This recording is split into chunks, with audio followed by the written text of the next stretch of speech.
भाजपाई अब नेहरू और गांधी के अपमान तक सीमित नहीं रहे। वो अब भारत के स्वतंत्रता आंदोलन के सबसे बड़े नायकों पर भी विवादित टिप्पणी करने लगे हैं। वो आजादी के असली योद्धाओं का अपमान कर रहे हैं। ताजा मामला बीजेपी के राज्यसभा सांसद अनंत महाराज का है। अनंत महाराज ने नेताजी सुभाष चंद्र बोस पर बेहद घटिया टिप्पणी की है।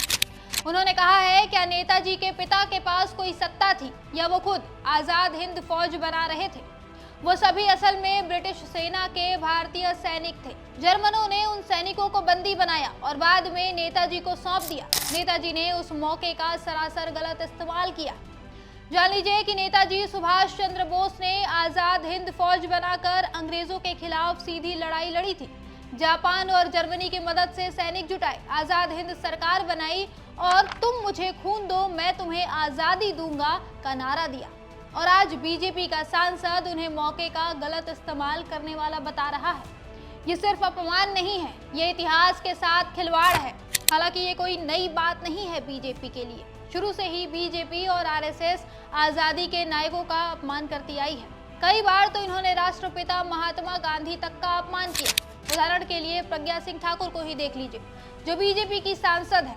इन्होंने कई बार नाथूराम गोडसे को देशभक्त कहा। 2019 के लोकसभा चुनाव के दौरान भी और संसद के अंदर भी। बता दें कि गोडसे वो शख्स था जिसने राष्ट्रपिता महात्मा गांधी की हत्या की थी। ऐसे व्यक्ति को देशभक्त कहना सीधे सीधे गांधी का अपमान करना है। लिस्ट में अगले नेता हैं अनंत कुमार हेगड़े, जो पहले केंद्रीय मंत्री रह चुके हैं। उन्होंने महात्मा गांधी के नेतृत्व वाले स्वतंत्रता संग्राम को नाटक बताया। उन्होंने कहा कि ये असली लड़ाई नहीं थी, अंग्रेजों की सहमति से मंचित किया गया ड्रामा था। और फिर पूछा कि ऐसे लोगों को महात्मा कैसे कहा जाने लगा। यानी गांधी जी के सत्याग्रह, उपवास और अहिंसक आंदोलन को ही नकार दिया भाजपाइयों ने।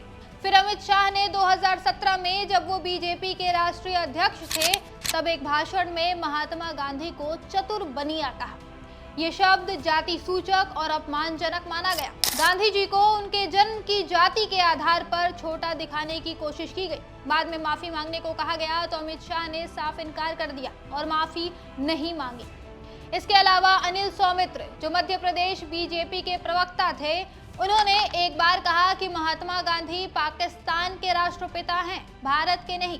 फिर संबित पात्रा, जो बीजेपी के राष्ट्रीय प्रवक्ता हैं, उन्होंने 2017 में प्रधानमंत्री नरेंद्र मोदी को देश का बाप कह दिया।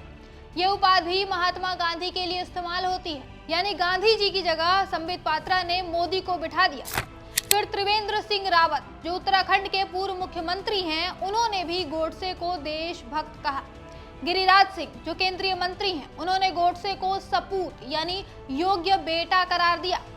यानी हत्यारे को ही नायक बनाने की कोशिश की गई, वो भी एक बार नहीं बार बार। बीजेपी आरएसएस के लोग आज भी गोडसे को पूजने की बातें करते हैं, उस गोडसे को जिसने देश के राष्ट्रपिता की हत्या कर दी।